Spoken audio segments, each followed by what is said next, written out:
এই শোনো না গো, আমাদের পশিডারি চ্যানেলটা সাবস্ক্রাইব করে পাশে থাকা বেল আইকনটি বাজিয়ে দিও প্লিজ। আর গল্পটি ভালো লাগলে অবশ্যই লাইক কমেন্ট শেয়ার করে দিও।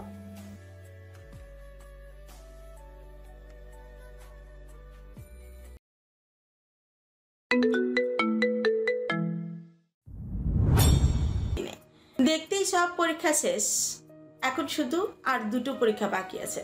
এখন রোদেলার 9 মাস চলছে, পুরো পোয়াতে চলাফেরা করা খুবই কষ্টকর। টুইন্স বেবি হবে বলে কথা। অবি স্পেশাল পারমিশন নিয়েছে। রোদেলা যে রুমে বসে এক্সাম দিচ্ছে ওই রুমে প্রতিদিন 4 জন করে টিচার ডিউটি দেয়। অবি ওই টিচারদের সাথেই চেয়ার নিয়ে বসে থাকে না, এক্সাম দিতে রোদেলাকে হেল্প করতে নয়। রোদেলা কোনো রকম অস্বস্তি বা কোনো কিছু হতে পারে এই প্রেগনেন্সি অবস্থায়। অবি নিজেও টিচার আর একজন আদর্শ শিক্ষক হিসেবে ইতিমধ্যে ভালো পরিচিতি পেয়েছে সে, তাই এই স্পেশাল পারমিশন পেতে তার কোনোই ঝামেলায় পড়তে হয়নি। আজ বৃহস্পতিবার, আজকের এক্সামটাও কোনো মতে দিয়ে বাড়ি ফিরেছে অভি আর ঐশীর সাথে। শনিবার আইসিটি পরীক্ষা, তারপরে শেষ। আর চিন্তায় নাই এক্সাম নিয়ে শান্তি। রাত 11টা, রোদেলা ঘুমিয়ে আছে। অভি সবে মাত্র কিছু কাজ ছেড়ে শুয়েছে, এখনো ঘুমটা কাঁচা। হঠাৎ রোদেলার চিৎকার ধরফড়িয়ে উঠে বসলো অভি। রোদেলা পেটে হাত দিয়ে চিৎকার করছে। কি হয়েছে রোদ? Are you okay? প্রিন্স, ভীষণ ব্যথা হচ্ছে, মরে যাব আমি। উফ, সহ্য করতে পারছি না, মরে যাব মনে হচ্ছে। 9.5 মাস এখনো হয়নি, এখনই তো। আচ্ছা, এমন কোনো পেন হচ্ছে কেন? রোদ, কিছু হবে না, আমি আছি তো। অভি এক হাতে রোদেলাকে জড়িয়ে আরেক হাত দিয়ে রোহানকে কল করে দ্রুত এই রুমে আসতে বলল। রোদেলা ব্যথায় চিৎকার করেই যাচ্ছে। কিছুক্ষণের মধ্যেই রোহান, ঐশী, রোদেলা, বাবা মা সবাই রুমে চলে আসলো। রোদেলার মা তো কান্নাকাটি শুরু করে দিয়েছে। ঐশী আর রোদেলার মা রোদেলাকে ধরে রেখেছে। রোহান ইতিমধ্যে অ্যাম্বুলেন্সে কল করেছে, হসপিটাল খুব বেশি দূরে না।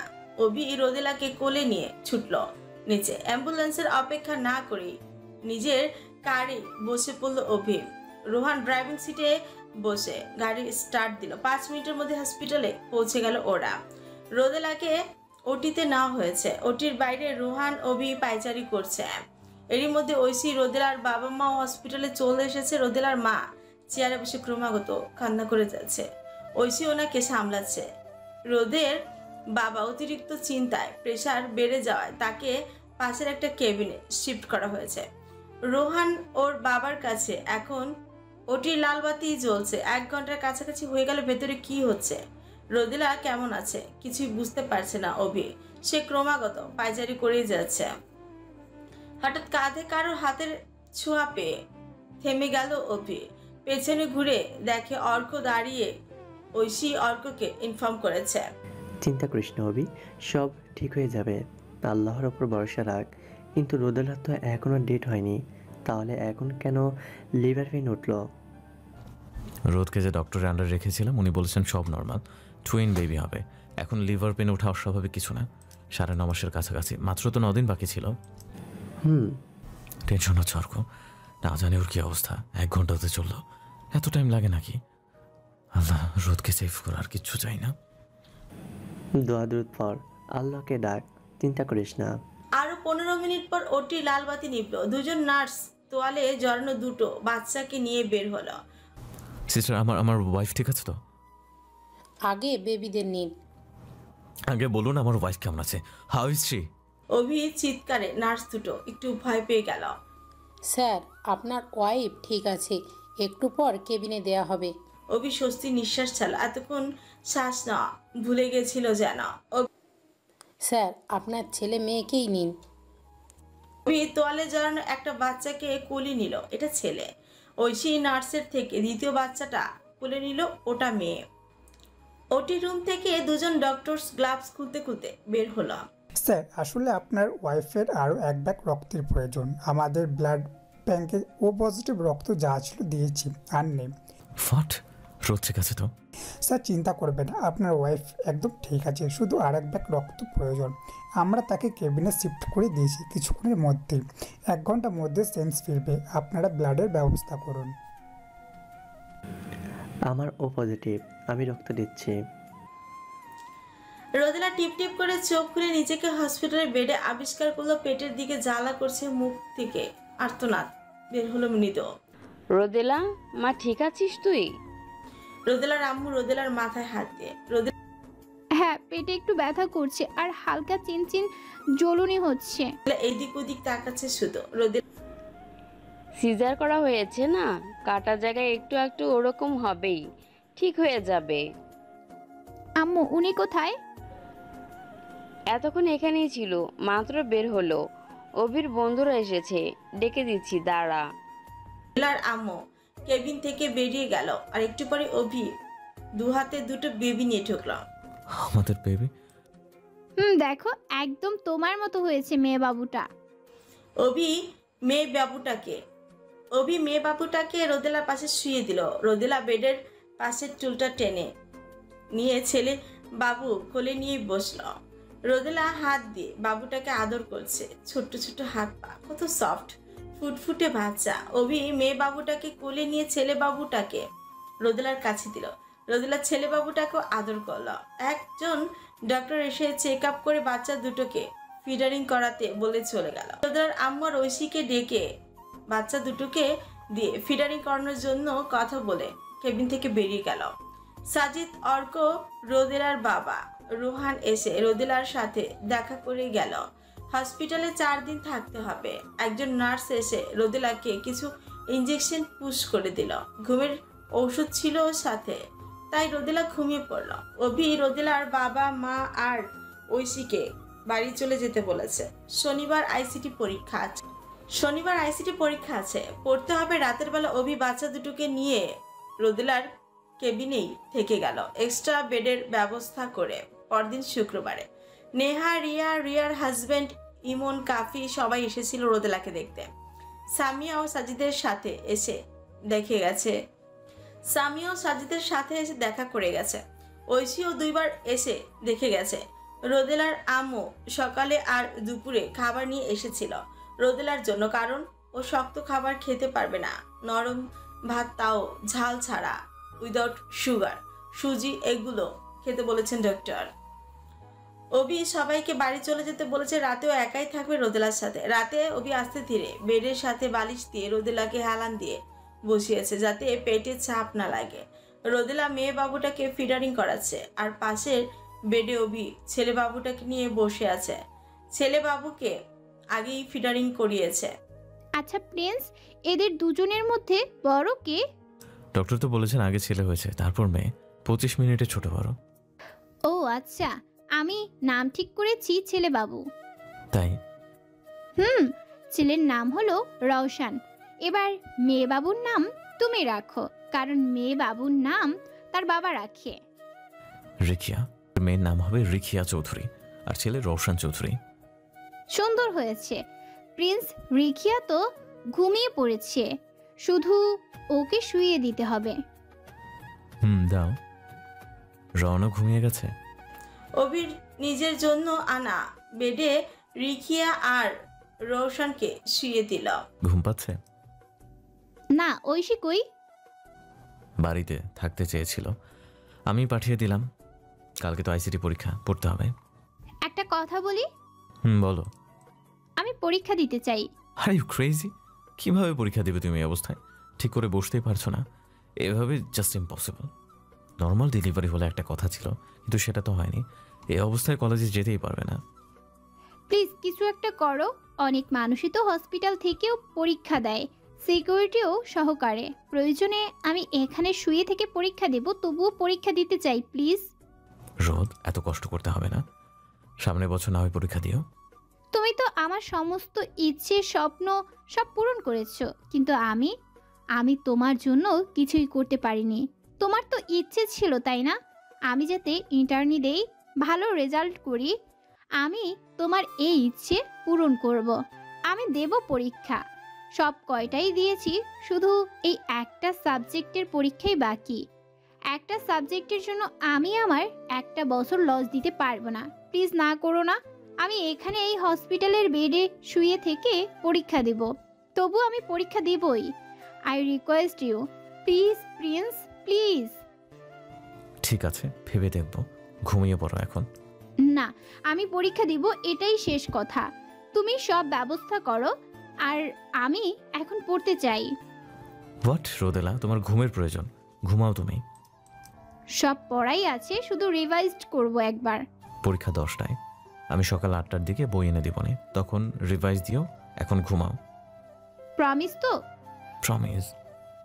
ওকে, গুড নাইট মাই প্রিন্স। পরদিন সকালে অভি অর্ককে দিয়ে বই আনিয়েছিল। রোদেলা কেবিনের বেডে শুয়ে শুয়ে থেকে পড়ছে।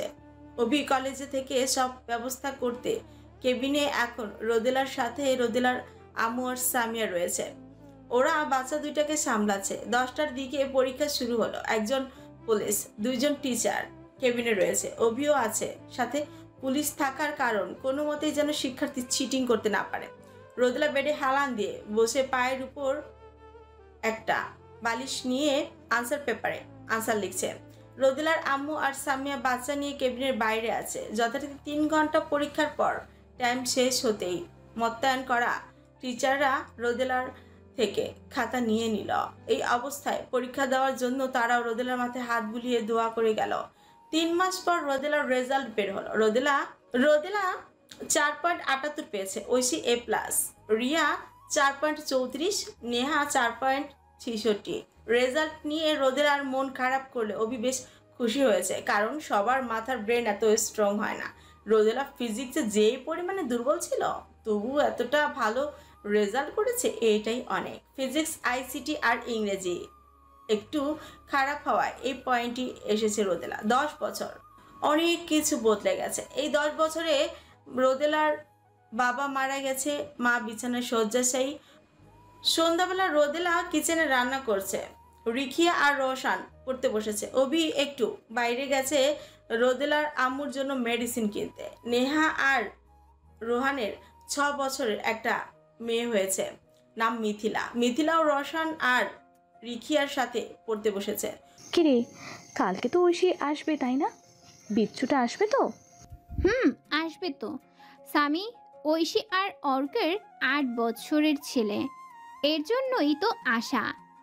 এত দুষ্টু হয়েছে না, বাপরে। ঠিকই আছে, তোরটা তো আবার বিদ্যাসাগর। রওশন অভিসারের কোনো অংশে কম না, সারাক্ষণ বই নিয়ে থাকে, বই ছাড়া কিছুই বোঝে না। আর রিখিয়া তোর ক্যারেক্টারে চলে গেছে। আমার ক্যারেক্টার মানে? ওর স্কুলে নাকি নতুন ইংরেজি টিচার এসেছে, তার প্রতি ক্রাশ কে বসে আছে। রিখিয়া আমার সাথে কতটা ফ্রি জানিস তো? সকালে বললো আমায়। কি, এই 10 বছরের মেয়ে এক্ষুনি? হায় আল্লাহ। অভি ডাক পড়লো রুম থেকে। স্যার ডাকছে, রুমে যা। রোদেলার শাড়ির আঁচল দিয়ে মুখ মুছতে মুছতে রুমে গেল। তোমার মেয়েকে কিছু বলবে?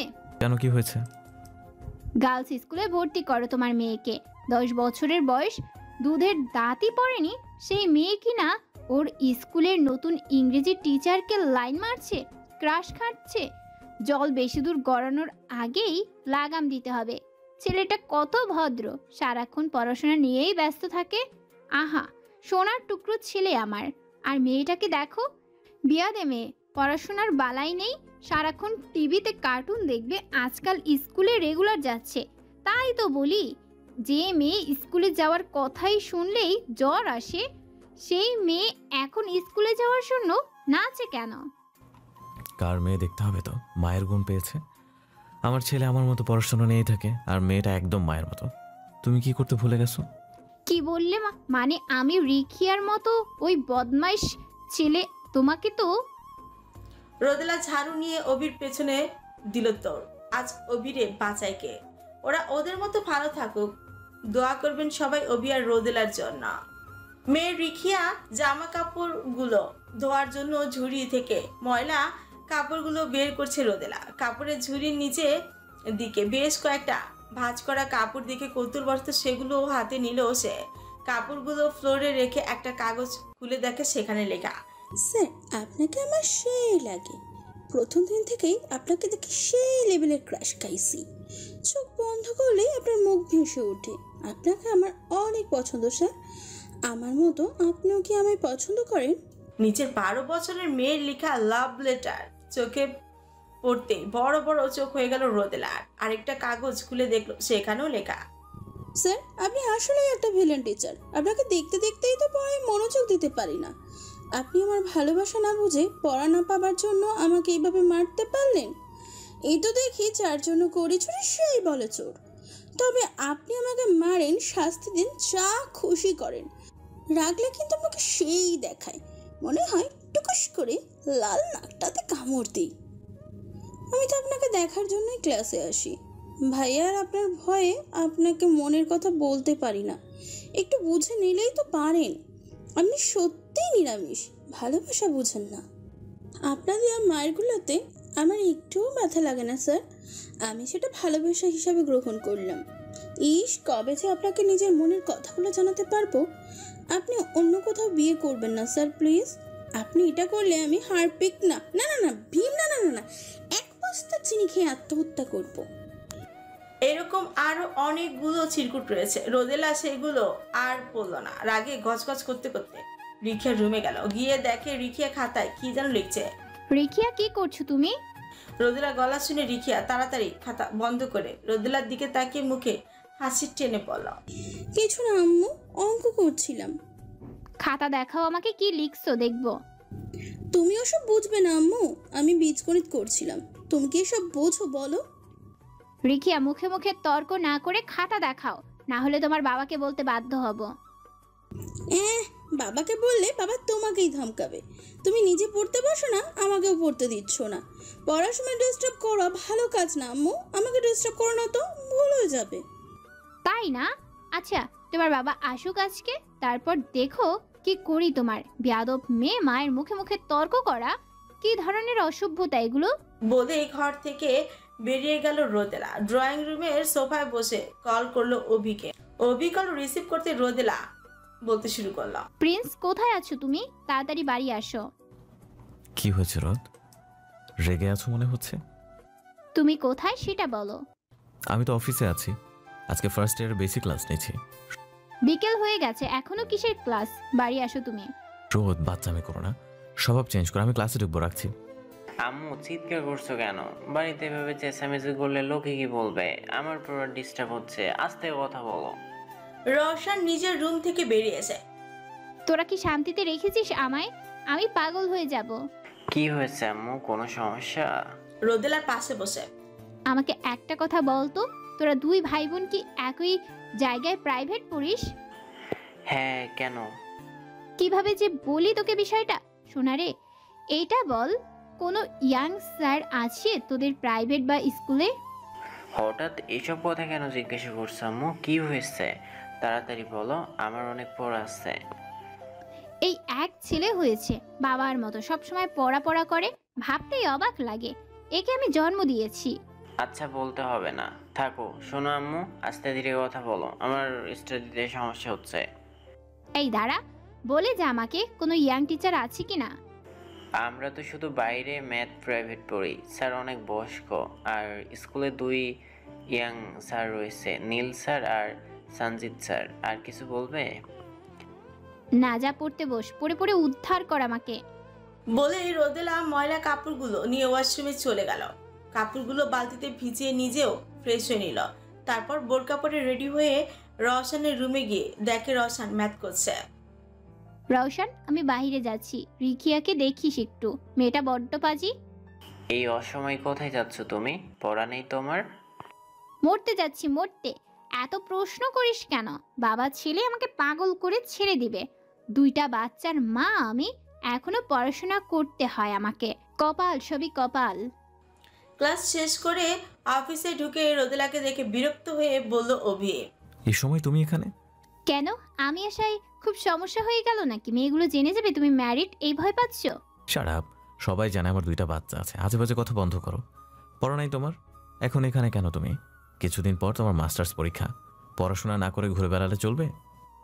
পড়া দিয়ে জ্ঞান না দিয়ে আগে নিজের মেয়েকে সামলাও। তোমার মেয়ে দিন দিন উচ্ছন্নে যাচ্ছে, খোঁজ রাখো তুমি কোন স্কুলে ভর্তি করছো। হ্যাঁ, বলছিলাম না যে স্কুলে ইয়াং ব্যাচেলর টিচার থাকবে, সেই স্কুলে মেয়েকে ভর্তি করবে না? কি হয়েছে? কি হয়েছে দেখো এগুলো, আজ তোমার মেয়ের জামা কাপড়ের ঝুড়ির মধ্যে পেয়েছি।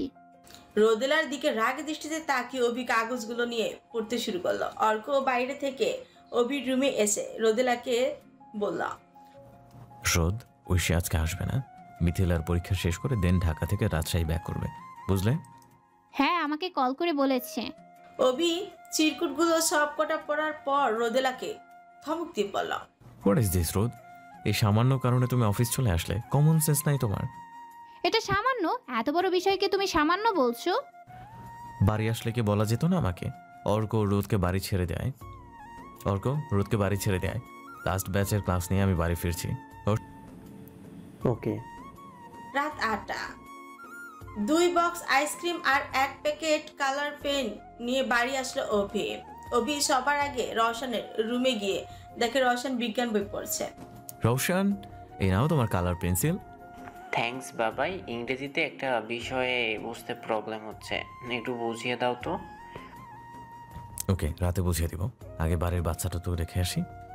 ওহ বাবাই, শোনো, রিখিয়া কোনো গন্ডগোল করেছে মনে হয়। আম্মু অনেক রেগে আছে মনে হলো, একটু দেখো। তোমার মাম্মা মাছ পড়তে বসেছে কয়বার? ঘোড়ার ডিম বসেছে, সারাদিন টিভিতে কার্টুনের শো দেখছে, আর রিখিয়ার সাথে টিভি দেখে নিয়ে ঝগড়াও করেছে। এই মেয়ে শুধরবে না। আচ্ছা বাবা, তুমি পড়াশোনা করে আইসক্রিম খাবে? না, গলা বসে যাবে, তুমি বড়, আর ছোট বাচ্চাকে খাওয়াও। অভি মুচকি এসে রওশনের মাথায় হাত বুলিয়ে রুম থেকে বেরিয়ে আসলো। বেডরুম থেকে চেঁচামেচির আওয়াজ আসছে। অভি আইসক্রিমের বক্স দুটো ডিপ ফ্রিজে রেখে নিজের রুমে গিয়ে দেখে রোদেলা আর রিখিয়া একটা খাতা নিয়ে টানাটানি করছে। অভি রেগে গিয়ে খাতাটা কেড়ে নিয়ে দুজনকে ধমক দিল। হোয়াট ইজ দিস রোদেলা? এসব কি হচ্ছে? নিজের মেয়ের সাথে ঝগড়া করছো? বাবাই, আমার এই খাতাটা আম্মুর পছন্দ হয়েছে, আমাকে দিচ্ছে না। খাতায় অনেকগুলো অঙ্ক আছে, আমি আম্মুকে কি করে এই খাতাটা দিব বলো তো? প্রিন্স, ওর কথা বিশ্বাস করো না। এই খাতায় কোনো অঙ্ক নেই। আমাকে খাতাটা দিতে বলো, আমি নোটস বানাবো এই খাতায়। বাবাই, দেখেছো আম্মু কেমন করছে? সব সময় আমার সাথে এরকম করে, জানো? মায়ের নামে বাবার কাছে বিচার দিচ্ছিস? থাপড়ে গাল লাল করে দিব। কেন খাতা দিবি না? খাতার মধ্যে লাভ লেটার আছে, তাই না? স্কুলে পড়াশোনার জন্য পাঠিয়েছি নাকি স্যারদের দিকে বদ নজরে তাকাতে? বেয়াদব মেয়ে, আজ থেকে তোর পড়াশোনা বন্ধ, স্কুলে যাও বন্ধ। খাতা দে আমায়। আমি কোনো ক্রাশ খাইনি, এমনিই ভালো লাগে তাই। টিচার হিসাবে সম্মান করি, বাজে কিছু করিনি। তাই নাকি? তাহলে এই লেটারগুলো কি উড়ে উড়ে আসলো? এগুলো আমার না, আমার বান্ধবীর। আমার হাতে লেখা সুন্দর, তাই লিখে দিয়েছি। কাগজের শেষে বান্ধবীর নামও লেখা আছে। মিথ্যা বলছিস কেন বেয়াদব মেয়ে? একটা থাপ্পড় দেব। কি ভাবছিস আমি কিছু বুঝি না? ভাত মাছ আমিও খাই, তোর বয়স পার করে আসছি আমি। আম্মু, তুমি সবাইকে নিজের মতন ভেবো না। নিহা মামিমা বলেছে তুমি নাকি বাবার দিকে বদ নজর দিতে, পড়াশোনা না করে বাবাইকে নিয়ে পড়ে থাকতে। তুমি এসব করেছো বলে আমি এসব করব নাকি? শয়তান মেয়ে, এত বড় কথা! আমার জেল পেনগুলো এখনই ফেরত দে। আমার কলমগুলো নিয়ে কালি শেষ করছিস, আবার আমার সাথেই এরকম করছিস। দিব না কলম। কি করবে তুমি? আমার মায়ের কলম আমি নিতেই পারি। তাহলে খাতাটা দিয়ে আমি তোকে কলম দিছি, তুই আমায় খাতা দিবি। সিম্পল, সদ্ভুত। দিব না, সব আমার। জানো প্রিন্স, তখন এই মেয়ে খাতায় অঙ্ক করার নামে নিশ্চিত লাভ লেটার লিখছিল, তাই খাতা দেয়নি আমায়। বাবাই, আমি সত্যি অঙ্ক করছিলাম। আমি আম্মুকে খাতা দেখালে আম্মু ওই খাতাও নিয়ে নিত। তুমি আমাকে যেসব জিনিস গিফট করো আম্মু সব নিয়ে নেয়, তাই দেখাইনি। মিথ্যা কথা। শাট আপ, দুজনেই চুপ করো। রিখিয়া, নিজের ঘরে গিয়ে পড়তে বসো। আর কখনো কারোর জন্য লেটার লিখে দিবে না, কেমন? এগুলো বাজে কাজ। এগুলোর জন্য জীবনে অনেক বাজে বিচার, এগুলোর জন্য জীবনে অনেক বাজে কিছুর সম্মুখীন হতে হবে। তোমার নাম করে কেউ তোমার নামে বাজে কিছু করতে পারে, তুমি নিশ্চয়ই এমনটা চাও না। সরি বাবা, আর কখনো হবে না, আমি বুঝতে পারিনি। রিখিয়ার কপালে চুমু এঁকে দিল। রিখিয়া চলে যেতে লাগলো, চেঁচিয়ে উঠল, আমার খাতা! আরে আমার খাতা তো দিয়ে যা। রওশন সেম ডিজাইনের 3টা খাতা এনে রোদেলার দিকে এগিয়ে দিল। ধরো, একটার বদলে 3টা খাতা। এখন প্লিজ চেঁচামেচি বন্ধ করো আম্মু। বাসাটা একদম মাছের বাজার বানিয়ে ফেলেছ। আজকে সকালে পাশের আন্টি, ফ্ল্যাটের আন্টি এসেছিল বিচার নিয়ে। তোমার মামের কবে শুধরাবে বলো তো? বিরক্তিকর। অভি রওশনকে ইশারায় চুপ করতে বলল। সরি বাবাই, আমি আর পারছি না এভরিডে। বাড়িতে ঝামেলা শুরু হয়, মা নিজের মেয়ের সাথে হিংসা করে, এইটা সেইটা নিয়ে ঝগড়া করে। এগুলো লোকে শুনলে কি বলবে বলো তো? সিসি। রওশন, তুমি ঘরে যাও আর রিখিয়াকে আইসক্রিম দিও, ফ্রিজে আছে। আমি তোমার আম্মুকে দেখছি। 9 মাস গর্ভে ধারণ করলাম আমি, মরণ যন্ত্রণা সহ্য করে জন্ম দিলাম আমি। আজ সেই সন্তানেরাই আমার সাথে বাজে ব্যবহার করে। এইসবই প্রাপ্য ছিল আমার, সবই আমার কপালের দোষ। অভি কিছু না বলে রুম থেকে বের হয়ে আইসক্রিমের বাটিটা নিয়ে রোদেলার রুমে আসলো। রোদেলা বিছানায় মন খারাপ করে বসে আছে। অভি গিয়ে রোদেলার পাশে বসলো। রোদ, বয়স হচ্ছে, কবে ম্যাচিওর হবে বলো তো? বাচ্চারাও বড় হচ্ছে, ওরাও ভালো মন্দ বুঝে। তুমি এখন এই বয়সে এসে এরকম করো, তাহলে কি চলে বলো? নিজের মেয়ের সাথে এসে টেনে হিংসা করো, ঝগড়া করো, এগুলো কি ভালো? লোকে কি বলবে বলো তো? প্রিন্স, তুমিও রিখিয়ার সাপোর্ট নিচ্ছ? আসলে কিছু বলার নেই তোমাকে। বোঝানো যায় যাকে তাকে বুঝতে চায়, আর যে বুঝতে চায় না তাকে শত চেষ্টা করেও বোঝানো যায় না। বলতে চাচ্ছ তুমি আমি ভালো মেয়ে নই? না, ভালো তো তুমি, শুধু বুদ্ধি কম। তখন চিরকুট গুলে পড়ার সময় নিচের দিকে খেয়াল করনি। ওগুলো রিখিয়া নয়, ওগুলো অয়ন্তী নাম লেখা আছে। আর চিরকুটটা যার উদ্দেশ্যে তার নাম দীপক পাল, হিন্দু। তুমি এত অবুঝ কেন? সিগনেচার পড়তে পারো না? তার মানে তুমি আগে থেকেই বুঝতে পারছো? হ্যাঁ, পেঁচানো হাতের লেখা ছিল ইংরেজিতে। এমনি এমনি মেজাজ খারাপ হয়নি আমার। পেঁচিয়ে পেঁচিয়ে লিখলে বুঝবো কি করে? পেঁচানো হাতের লেখা আমি বুঝতে পারি না। এজন্যই বলি পড়াশোনা করতে। অনেক বছর গ্যাপ দিয়েছো, অবসর নিছো, আর না, এবার মাস্টার্স পরীক্ষা তোমাকে দিতেই হবে। আবারও পড়াশোনা? আমি আর পড়তে চাই না। হ্যাঁ, এবার ভালো ফলাফল করতে হবে তোমাকে। পড়াশোনায় ফাঁকিবাজি আর বরদাস্ত করবো না আমি। মরণ হয় না কেন আমার? আল্লাহ, তুলে নাও আমাকে। পড়াশোনা থেকে কবে মুক্তি পাবো আমি?